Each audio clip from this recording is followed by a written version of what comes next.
De volta com o É Bom Saber, programa que reverencia, que pede a bênção a todos os grandes mestres e mestras da Bahia e do Brasil. A bênção, querido mestre Pasquale Cipro Neto, em São Paulo.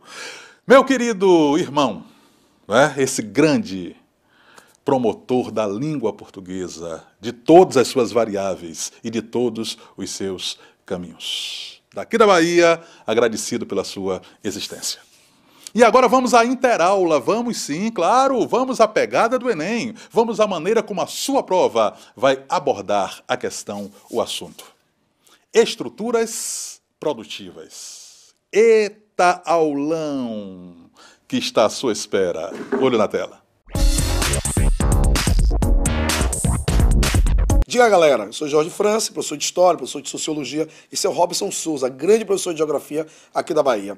Claro. E a gente está discutindo hoje um dos temas mais interessantes e que serve para você entender muita coisa do cenário mundial, do ponto de vista histórico, geográfico, filosófico, sociológico e assim sucessivamente. Os modos de produção. Definindo isso de linhas gerais, significa muito simples. O que é modo de produção? Alguém manda e alguém é mandado. Perfeito. É isso que o Karl Marx ele diz, é que a relação entre produção econômica e consumo é muito desigual. Quem produz geralmente apropria-se pouco e quem não produz apropria-se muito. E é isso que gera as desigualdades sociais. E durante muito tempo e ao longo da maior parte da história, a humanidade sempre esteve mergulhada nas desigualdades sociais. Exemplo, servidão coletiva no Egito. Quem manda é o Estado, o faraó, quem obedece os servos, modo de produção asiático. Roma, o escravo. Grécia, o escravo, o modo de produção escravista. O senhor, o escravo. O feudalismo, o senhor e o servo. O servo que produz para o seu senhor. E a Igreja Católica, meu amigo Robson, foi uma grande senhora feudal. E até que na Baixa Idade Média a gente vai ter um nascimento do sistema capitalista, o modo de produção capitalista, talvez um dos modos de produções mais interessantes e mais importantes da história. E no século XIX, intelectuais, filósofos como Karl Marx, Bakunin, Friedrich Engels, gostou de minha pronúncia? Friedrich Engels. Eu saí lá em casa para poder falar isso. Passaram a discutir um antídoto para o capitalismo, que é o socialismo. E a geografia sabe muito bem isso, e é por isso que meu amigo Robson vai dar um show de bola agora. Faça o gol, Robson. Vamos lá. Olha, depois da Revolução Russa, em 1917, e o aprofundamento desse socialismo, principalmente após a Segunda Guerra Mundial, a gente pode perceber que esse embate aí no período chamado de Guerra Fria, uma vez que não houveram conflitos diretos, somente os indiretos, 91, é isso? Isso, 45 até o final da União Soviética, lá em 91, ele foi fundamental para construir a ideia de socialismo enquanto saindo de uma teoria, lá do Friedrich Engels, do Karl Marx, e chegar numa prática, quer dizer, a diferença entre a teoria, aquilo que estava escrito em O Capital, Manifesto Comunista e outras obras, na prática eles não aconteceram exatamente como estava proposto, como estava previsto, E hoje a gente vê também que esse socialismo não só é diferente, mas ele é diferente em cada local que ele se realiza, assim como o capitalismo também. A roupagem que esse capitalismo ele vai tomando de acordo com o espaço que ele vai se apropriando é diferente. Há uma tentativa de homogeneizar o processo, mas na prática não. Na prática é uma fragmentação desse processo, porque cada cultura, cada povo, cada clima, cada local, ele responde de forma diferente, e isso que eu acho que essa a grande beleza do mundo, essa a grande beleza da geografia e da história. Humana, perfeito. É uma coisa interessante que vale a pena lembrar que o capitalismo ele também teve diferentes fases. E uma coisa que a gente diz que o capitalismo é meio camaleônico. O escravismo romano entrou em crise, desapareceu, gerou o feudalismo. O feudalismo entrou em crise, gerou o sistema capitalista. E o sistema capitalista já teve por várias crises. A crise lá do comércio, nos séculos 17 para 18, a transição do capitalismo industrial para o capitalismo industrial financeiro, o final do século 19 que gerou uma crise do capitalismo, a crise de 29, a crise atual, e nada acabou realmente de fato com o capitalismo. Alguns dizem, talvez o capitalismo seja camaleônico, muda de cor, mas continua sendo capitalismo. Eu acho, Jorge, que inclusive essas crises, elas surgem como uma característica do próprio capitalismo. Eu acho que a crise, diferente do que era no passado, que a gente tinha uma crise, um intervalo, uma outra crise, um intervalo, uma outra crise, agora é um processo cíclico e é fundamental para a própria reprodução. A gente Do pode capitalismo. usar do capitalismo. A gente pode usar como exemplo aí a questão dos bancos, né, quando entraram em crise a partir de 2008, né, os bancos maiores eles permaneceram com a ajuda do governo Claro. e os menores quebraram. Quer dizer, há uma nova reorganização capitalista e isso é fundamental para a preservação desse modo de produção que prega o oligopólio, o monopólio, se possível for, o cartel, né? Toda essa organização de dominação de mercado está dentro dessa própria formatação do capitalismo, né? Enquanto Perfeitamente. E regime. uma coisa que é interessante lembrarmos é que foi criada a ideia de que o socialismo acabaria com o sistema capitalista. Não aconteceu com a União Soviética. A União Soviética acaba em 91 e o capitalismo não desapareceu. E hoje a gente chega no cenário mundial, século XXI, e descobrimos que as experiências socialistas, capitalistas, estão meio em um processo de crise, defasagem, esgotamento, posso dizer assim. China, economia comunista de mercado. Ninguém sabe o que é isso direito, Robson. Cuba, Fidel já avisou que vai acabar o socialismo cubano nos próximos anos. Não vai ter condições de resistir. E a Coreia do Norte, apesar do militarismo, se diz socialista, mas passa maus bocados. O que fazer, Robson?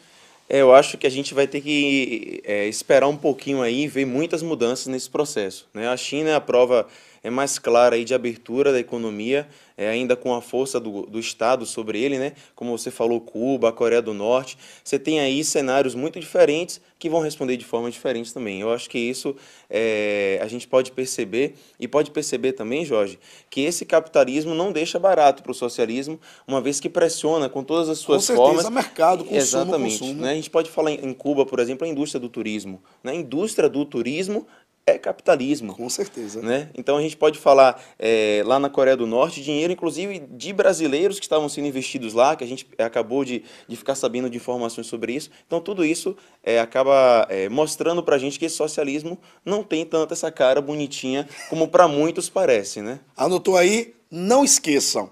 Capitalismo e Socialismo no século XX, Guerra Fria, vale a pena consultar. E Hegemonia do Capitalismo no século XXI. Essa temática pode estar na sua prova do Enem. Estude, aprenda e dá um show de bola lá na prova do Enem. Um abraço. Um abraço, boa sorte. Tchau, gente. Tchau.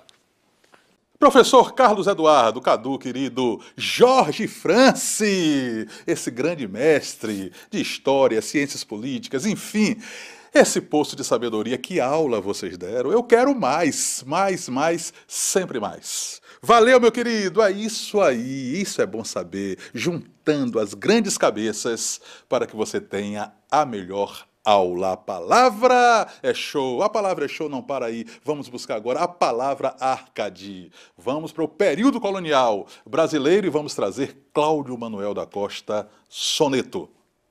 Olho na tela.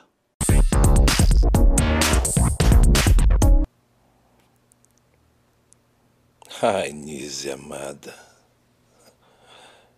se este meu tormento, se esses meus sentidíssimos gemidos lá no teu peito, lá nos teus ouvidos, achar pudesse brando acolhimento, como alegre em servir-te, como atento meus votos tributará agradecidos. Por séculos de males bem sofridos, trocará todo o meu contentamento. Mas se na incontrastável pedra dura do teu rigor não há correspondência para os doces afetos de ternura, cesse de meus suspiros a veemência, quer fazer mais soberba a formosura, adorar o rigor da resistência. Olha bem, se lhe perguntarem quais eram as características principais do arcadismo, você pode responder tranquilamente o bucolismo, não é? A busca da verdade, o uso da razão, sobretudo, a celebração da vida no campo e vai por aí. Todo mundo sabe disso. Mas quando você ouve esse soneto de Cláudio Manuel da Costa, você está vendo um homem apaixonado, né, se dirigindo à sua musa, querendo ardentemente esse amor e com medo de ser rejeitado. Por isso, muitos estudiosos consideram que o arcadismo no Brasil foi uma espécie de pré-romantismo. Celebrava tudo que o neoclassicismo ocidental celebrou, mas no Brasil ele teve essa pegada especial. Marília de Dirceu, por exemplo, Tomás Antônio Gonzaga, é ou não é? Então, você fique atento para esse detalhe. Além de ter cultivado o soneto como a sua forma preferencial, Cláudio Manuel da Costa, que também foi inconfidente, era um poeta árcade, mas com tinturas de pré-romantismo. É por aí.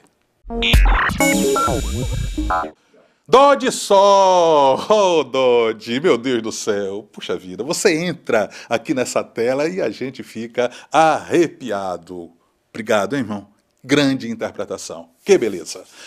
E aí, gente, tudo bem? Tudo bem, Jorge Portugal. Tem mais? Eu digo, neste mais não. Este foi embora, com certeza. Mas tem outros que virão.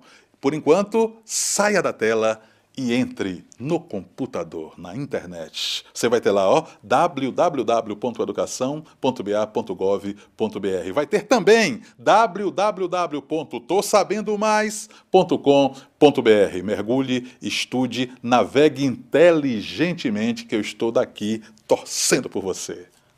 Até a próxima, galera.